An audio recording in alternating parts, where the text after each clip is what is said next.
Hola, bienvenidos a unidad 3. En esta unidad vamos a trabajar niñez y vamos a trabajar de dos maneras. Por un lado, vamos a seguir pensando desde el enfoque psicogenético, desde la teoría psicogenética piagetiana, las características centrales de este enfoque teórico para pensar la génesis de la inteligencia, los mecanismos constitutivos de la génesis de la inteligencia. Y por otro lado, vamos a ir trabajando textos que van a profundizar sobre las características estructurales de cada uno de los estadios del desarrollo de la inteligencia. La bibliografía para este primer video es Cole y Guilleron, Jean Piaget, el desarrollo de la inteligencia y la construcción del pensamiento racional. Este texto plantea algunos nudos conceptuales centrales de la obra piagetiana, que si bien ya estuvimos viendo con el texto de Emilia Ferreiro, seguimos profundizando, complementando, ampliando, porque son conceptos complejos y hacen a la lógica de funcionamiento de la génesis de la inteligencia. Vamos a empezar con una idea que es central en la obra de Piaget, que es la idea de problema del conocimiento, problema epistemológico. Cuando Piaget se pregunta por el problema epistemológico o el problema de conocimiento, está retomando una preocupación histórica de la filosofía, de la epistemología en particular, que ha sido abordada de distintas maneras. Y lo que él va a plantear es una manera novedosa de abordar este problema. Va a distinguir dos tipos de verdades, las verdades de hecho y las verdades normativas. Y va a decir que las verdades de hecho se caracterizan porque se pueden verificar empíricamente y que no son resultado de la deducción, de la especulación filosófica, sino que requieren, para ser constatadas, de la verificación experimental. Y como ejemplo da todo lo que tiene que ver con los fenómenos físicos, los fenómenos de la naturaleza. Pero ya Piaget introduce la idea de que hay una relación estrecha entre las verdades de hecho y las verdades normativas, porque va a plantear que las verdades de hecho pueden ser representadas o anticipadas por modelos matemáticos. Entonces ahí está hablando de que hay una relación indisociable entre ambos tipos de verdades. Por su parte, las verdades normativas para Piaget son características de los sistemas filosóficos, da como ejemplo la lógica y la matemática, y justamente contrariamente a las verdades de hecho, no pueden ser verificadas empíricamente, no son resultado de la observación o de un diseño experimental, sino que se obtienen como resultado de la deducción, es decir, no son susceptibles de verificación empírica. Entonces, acá Piaget va a plantear una cuestión central, que es que para él la filosofía debería alcanzar la verificación de sus verdades a través de una verificación empírica. Y por eso va a plantear que la psicología genética es un intento de encontrar o de explicar las relaciones entre ambos tipos de conocimiento. Entonces, el sujeto conoce produciendo verdades de hecho y verdades normativas, pero que históricamente estas verdades han estado separadas, aunque tienen una interrelación, y lo que va a intentar él a través de su producción de investigación es encontrar las relaciones entre ambos tipos de conocimientos. Como podemos ir viendo, la formulación de investigación del problema de investigación de Piaget es epistemológico.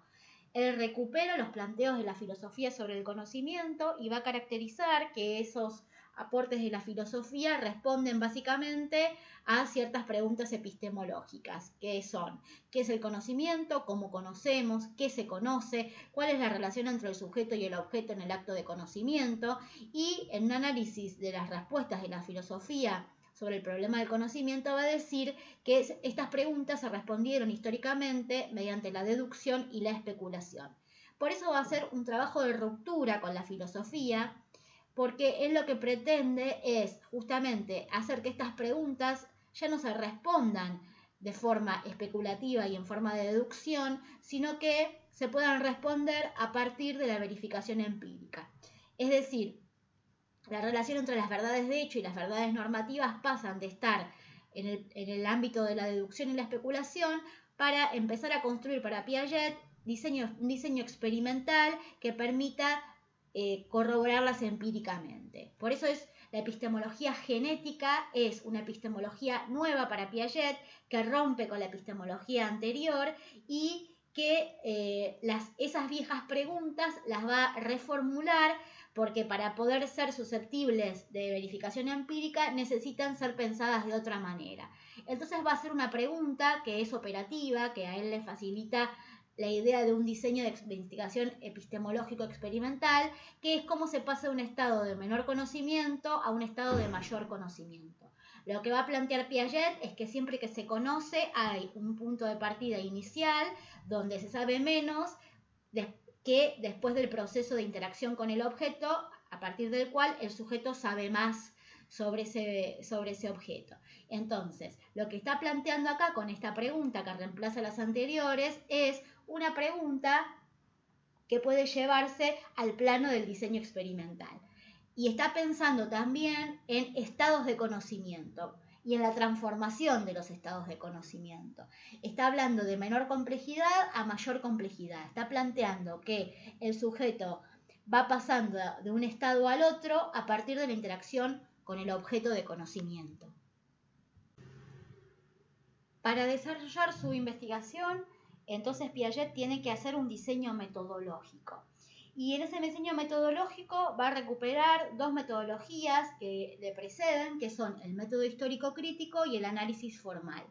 El método histórico crítico es una reconstrucción histórica de la historia de los conceptos de la ciencia. Es poder identificar esas transformaciones que se fueron produciendo en la ciencia a partir de los cuestionamientos a los conceptos anteriores, a las explicaciones anteriores sobre distintos problemas.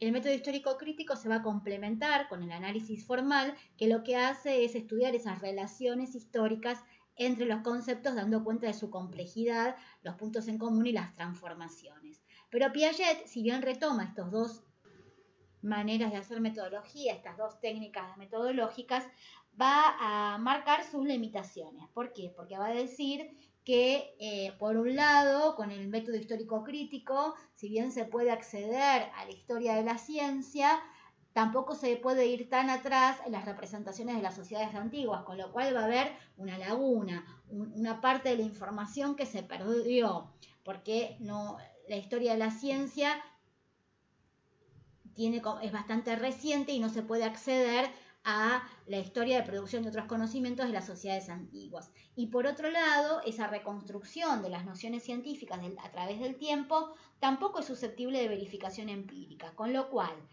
si bien Piaget va a incorporar a su metodología ambas técnicas, el método histórico crítico y el análisis formal, en virtud o en función de sus limitaciones, va a incorporar otra metodología que es el método psicogenético, con el objetivo de superar las limitaciones de las otras dos metodologías. Entonces, el método psicogenético va a tener como objetivo entender o conocer cómo el sujeto se va a transformar en un sujeto cognoscente y cuál es la manera que tiene para elaborar conceptos válidos para generar verdades. Entonces, lo que va a proponer Piaget es el estudio de la inteligencia en el niño. Por eso se llama psicogénesis, porque lo que intenta Piaget es utilizar a la psicología como un modo auxiliar para explicar la construcción de conocimiento científico. Entonces, el método psicogenético recurre a la psicología. A partir de la psicología va a estudiar la inteligencia en el niño y cómo se va a ir transformando la inteligencia a lo largo del desarrollo, pero este método no es un fin en sí mismo, por eso no podemos decir que Piaget es un psicólogo evolutivo, sino que es un recurso metodológico que tiene Piaget para indagar el problema epistemológico que le interesa, que es cómo se produce el conocimiento científico. De manera que la psicología genética no es el objeto de estudio de Piaget, no es el objetivo de investigación, sino que es el resultado de estudios sobre epistemología genética, con un uso de una metodología genética combinada con el método histórico crítico y el análisis formal. Entonces, la psicología genética no tenía como objetivo estudiar el desarrollo de la inteligencia en el niño en sí mismo para caracterizarlo, sino que el desarrollo intelectual del niño, su estudio, era un recurso, un medio para entender el pensamiento científico del adulto. De manera que Piaget va a hacer una articulación entre biología, epistemología y psicología de la inteligencia. Porque lo que va a plantear es que los marcos lógicos matemáticos del pensamiento científico adulto, que permiten comprender la realidad exterior, son el punto de llegada de un desarrollo que se inicia muy tempranamente. Entonces la pregunta de Piaget es de dónde provienen y cómo se van generando, construyendo esos marcos lógico-matemáticos del pensamiento.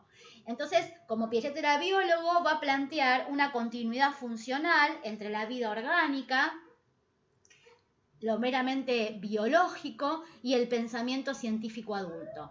¿Cómo va a plantear estas relaciones? Lo que va a decir es que los mecanismos de la génesis de la inteligencia son los mismos a lo largo de toda la vida. Hay una continuidad funcional. Entonces, lo que va a sostener es que a partir de la psicología genética, combinado con los otros métodos, va a indagar cómo es ese proceso de conformación del pensamiento, desde el inicio hasta el pensamiento científico adulto. Entonces, para él va a haber una analogía entre las relaciones entre las verdades de hechos y las verdades normativas del pensamiento adulto, científico, y la cuestión biológica adaptativa al medio. Simplemente se trata de una cuestión de diferentes niveles. ¿Y cuáles son los mecanismos que garantizan esta continuidad? Son la asimilación y la acomodación, acompañados de las invariantes funcionales, que son la adaptación y la organización. Entonces, estos mecanismos que ya están presentes a nivel biológico, a nivel de la naturaleza, se van a seguir sosteniendo a lo largo de toda la vida, y eso va a implicar que van a ser los mismos mecanismos que van a operar a nivel psicológico, tanto en el niño como en el adulto. Estos autores que estamos viendo van a plantear que el núcleo central de la teoría psicogenética es el desarrollo ontogenético del pensamiento racional. Es decir, lo que van a plantear es que cada individuo que viene al mundo tiene como punto de partida los esquemas reflejos, lo puramente biológico, y estos mecanismos de asimilación, acomodación, acompañado de las invariantes funcionales, adaptación y organización de estos esquemas. Y es con estas herramientas que va a construir, como resultado de interacción con el mundo, su pensamiento, su inteligencia. Y el punto de llegada es el pensamiento racional adulto, pero que la racionalidad, la lógica, está presente desde el inicio y que es central para esta construcción la interacción con el mundo. Piaget va a plantear dos elementos centrales en la génesis de la inteligencia. Por un lado, diversos factores de desarrollo, y por otro lado, el proceso de equilibración. Esto da cuenta de la complejidad de la génesis de la inteligencia. Va a identificar tres factores del desarrollo de la inteligencia: la herencia, el medio y el funcionamiento. Las estructuras de la inteligencia son un resultado evolutivo. Sin embargo, esta herencia no alcanza, está disponible para las generaciones sucesivas, pero para que esa herencia se pueda aprovechar para la construcción de la inteligencia y la construcción del conocimiento, son necesarios otros dos factores del desarrollo. Por un lado, que el funcionamiento, que requiere un sujeto activo, un sujeto que construye el mundo, un sujeto que interactúe con los objetos del medio. Ahí aparece el tercer factor del desarrollo de la inteligencia, que Piaget va a incluir el medio físico, el medio social y el medio cultural. Es la interrelación de estos tres factores de desarrollo la que va a permitir la posibilidad de la génesis de la inteligencia y la construcción del conocimiento. Pero con esto no alcanza, por eso hablábamos de la complejidad de la génesis de la inteligencia y de la construcción del conocimiento. Van a ser necesarios tres mecanismos: la autorregulación, la adaptación y el equilibrio. Entonces, en esta continuidad funcional que Piaget hace entre lo meramente biológico y lo psicológico, aparecen siempre la actividad, es decir, un sujeto que está predispuesto a conocer y a comprender el mundo, la estructura organizadora de la inteligencia, y a su vez un medio que plantea desafíos, que plantea problemas, conflictos cognitivos, que van a obligar a la estructura a reestructurarse parcial o totalmente en función de las exigencias del objeto. O sea, que los objetos del medio van a interpelar a la estructura para que supere sus propios límites. De esta manera se va a generar un desequilibrio en la estructura que va a ser compensado por medio del proceso de equilibración. Con lo cual, el equilibrio y el desequilibrio también son centrales, factores constitutivos de la génesis o el desarrollo de la inteligencia.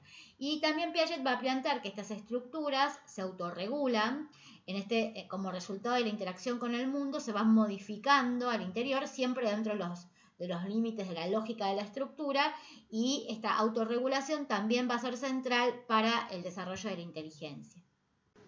Piaget va a plantear que el desarrollo de la inteligencia no sería posible sin la interacción, que el sujeto está predispuesto a interactuar con los objetos del mundo, y esta interacción permite a la vez construir las formas de la inteligencia y construir el conocimiento sobre el mundo. Entonces, la psicología genética va a estudiar justamente estas formas de pensamiento que se van a dar como resultado de la interacción. Entonces, la acción es una propiedad intrínseca de toda organización viva, vital, que se va a complejizar a partir de la aparición de la dimensión psicológica de la vida. Pero la acción le permite al ser humano estar en contacto con los objetos del mundo y conocerlos. Y esta es la acción, que se va a transformar en interacción a partir del encuentro con el objeto, la que va a garantizar esto que hablábamos antes de la continuidad funcional entre las formas biológicas y psicológicas del pensamiento. Y Piaget va justamente a plantear, cuando dice que la inteligencia construye el mundo a la par que se construye a sí misma, que el objeto solo existe en tanto el sujeto interactúa con él, en tanto el sujeto ejerce una acción de asimilación sobre él, y a su vez este objeto va a ejercer una acción de acomodación, va a exigir acomodación de las estructuras cognitivas del sujeto. Ahora bien, la acción o la interacción tiene su complejidad. Implica dos movimientos, la acomodación y la asimilación. La acomodación es el movimiento que el objeto exige a la estructura cognitiva del sujeto, mientras que la asimilación es la acción que el sujeto ejerce sobre el objeto para conocerlo. Entonces, la acomodación se caracteriza por ser específica, por ser particular, por ser circunstancial. Entonces, la acción del sujeto va a tener que ver con el ajustarse a cada situación en particular. Debe amoldarse a las características específicas del objeto que está tratando de conocer. Mientras que la asimilación, que es esta acción del sujeto sobre el objeto, nunca es totalmente nueva porque la acción tiene una organización.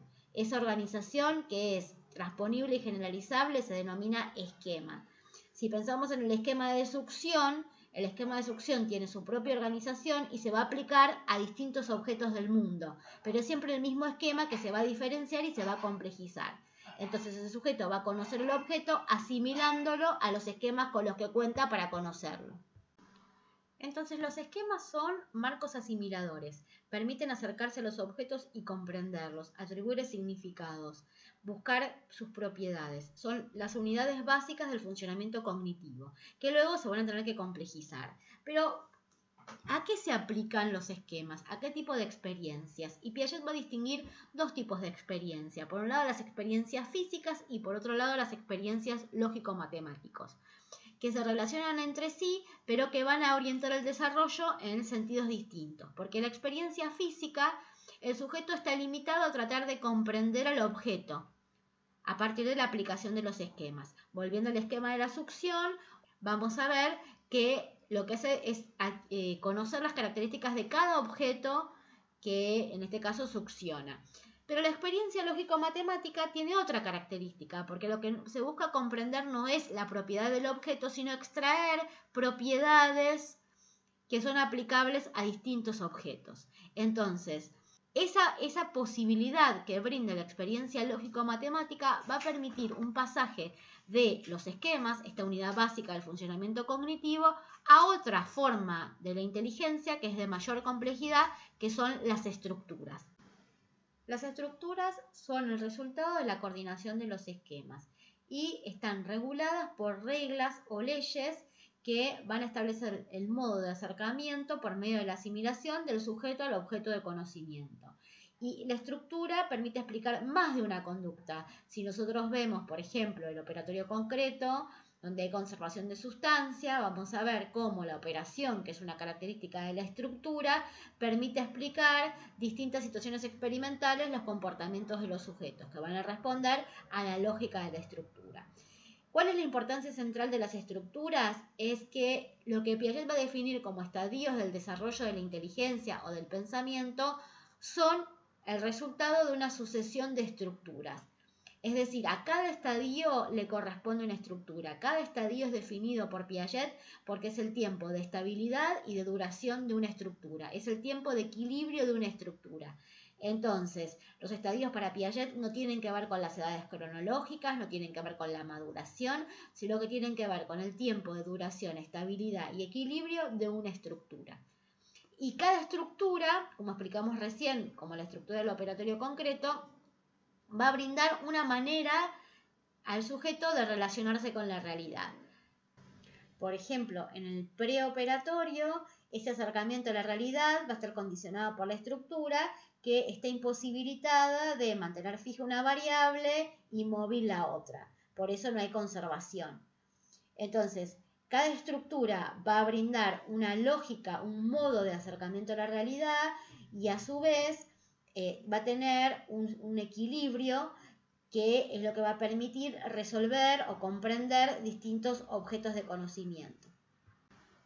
Piaget va a establecer entonces que los estadios del desarrollo son una sucesión de estructuras intelectuales.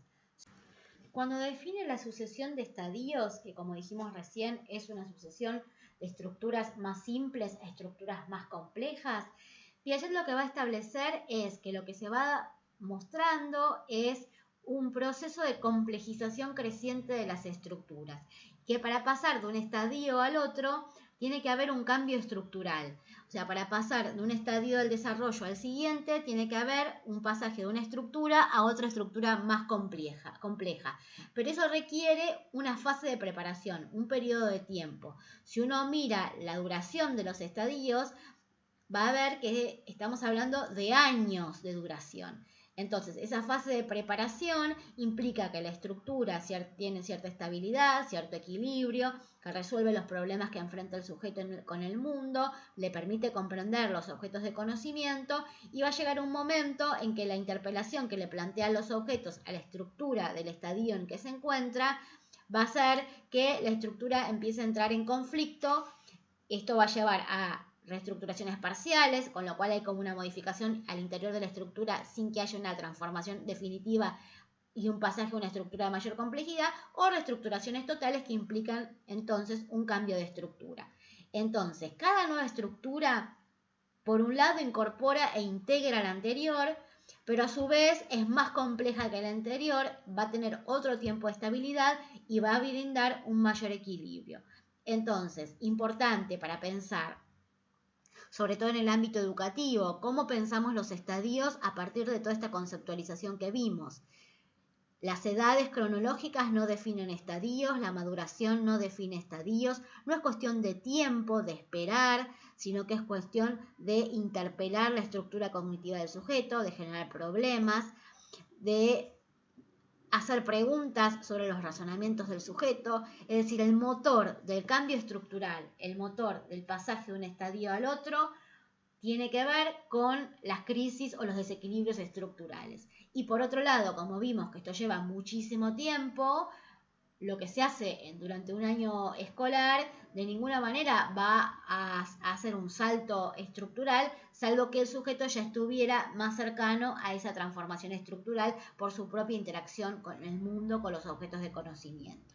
Otra idea importante es que si Piaget está planteando esta forma de transformación y complejización de la inteligencia, estamos viendo que en ningún momento está pensando los estadios como normativos del desarrollo, no está pensando en términos prescriptivos normativos, no está normalizando y naturalizando, simplemente lo que está haciendo es describiendo un orden secuencial de transformación estructural que implica como resultado de la interacción la complejización de la inteligencia y a la par la construcción del conocimiento.